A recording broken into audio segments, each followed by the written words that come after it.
There you go. All right, so today I'm going to talk to you about my favorite board game, which is the game of Go.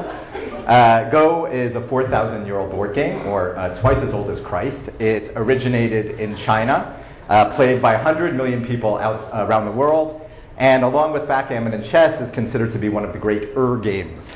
I got into Go back in 1994. I was into chess, but I sucked at it. So I started hanging around the New York Go Center, and there I met Janice Kim, who's a professional player. And I worked for her for a while selling, I was a Go salesman. I sold books, and it was the coolest job I ever had.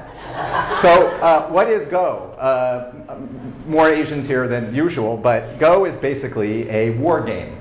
Think of this as a big piece of land, and you want to have more land than the other guy. And these are your soldiers, okay? So you use them to stake your claim, defend your claim, and invade the other guy. Go is very simple, okay? We start with an empty board. The players take turns putting down pieces. Once they have played, they stay put. You can play on any empty spot. There's 19 by 19, so there's 361 legal first moves. If a piece gets completely surrounded, it comes off. You cannot play, and if your piece comes off, you lose 1 point. You cannot play a suicide move. You can't play so you're already surrounded. And you decide who wins by counting up the empty territory, subtracting the captured pieces, and whoever has the most points wins the game. Very simple. But in fact, this is the great paradox of Go, is that from this simplicity comes a lot of complexity. You start with an empty board, you add pieces, and it grows more complicated. Because you can play anywhere, you don't really know quite where the action is all the time. And because each piece has the same value, well, take my word for it. So what does that mean? Okay, that means that at the end of the day, you have so much freedom and so few rules that it's about navigating chaos. This number is the number of atoms in the universe. This number is the number of possible combinations on the Go board. Most of them are irrelevant. Okay, so Go makes very, very few appearances in pop culture, and so I'm always a little gratified to tell people, hey, you've already been touched by Go. Atari is a Japanese Go term. A piece that is about to be captured, it's one move away from being captured, is in Atari. So you see, your journey has begun. Other examples from pop culture. Pi links Go with Jewish mysticism, the stock market, and number theory. Russell Crowe gets very pissed off in A Beautiful Mind when he loses at Go. And in Gangnam Style, for a nanosecond, we see Go. You laugh. But Go, in fact, has a pretty serious pedigree. That quote from Confucius is from 500 BC. And Go was for 700 years, one of the four arts of the Chinese scholar, along with calligraphy, music, and poetry. This painting is from the 16th century.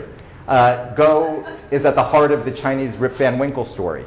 A woodsman wanders into the forest to cut down some trees. He comes across some immortals playing Go. He gets absorbed by their game. When the game ends, he looks around and the handle of his axe has rotted off.